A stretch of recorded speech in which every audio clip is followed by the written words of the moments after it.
ఒక చిన్న ప్రేరణాత్మక పిల్లల కథ చెప్తాను వినండి. చిన్నారి దీపిక ధైర్యం నేర్పిన కథ. ఒక చిన్న గ్రామంలో దీపిక అనే అమ్మాయి ఉండేది. ఆమెకు చదవడం చాలా ఇష్టం.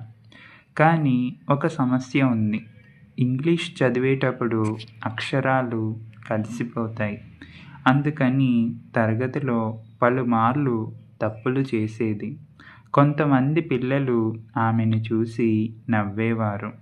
దీపికను బాధపెట్టింది కానీ దీపికను బాధపెట్టింది ఆమె ఎప్పుడూ వదిలేయలేదు. ఒకరోజు పాఠశాలలో పోటీ జరగబోతుంది.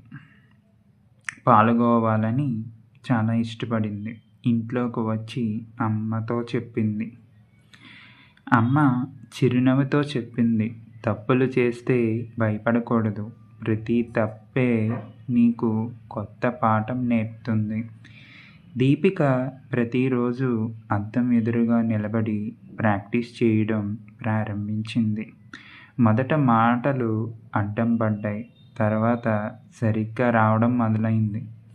పోటీ రోజు వచ్చింది.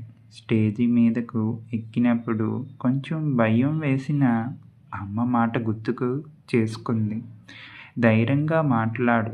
దీపిక తన ప్రసంగాన్ని స్పష్టంగా, ధైర్యంగా చెప్పింది. అందరూ చప్పట్లు కొట్టారు. టీచర్లు కూడా ఆమెకు అభినందనలు తెలిపారు.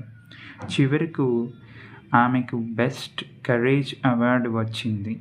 ఆ రోజు దీపిక నేర్చుకుంది, భయం మనల్ని ఆపుతుంది, ధైర్యం మనల్ని ముందుకు తీసుకువెళ్తుంది. ఈ కథ మనకు చెప్పేదేమిటి? తప్పులు చేయడం తప్పు కాదు, ప్రయత్నం చేయాలి. భయాన్ని గెలిస్తే మనం ఏదైనా సాధించగలం.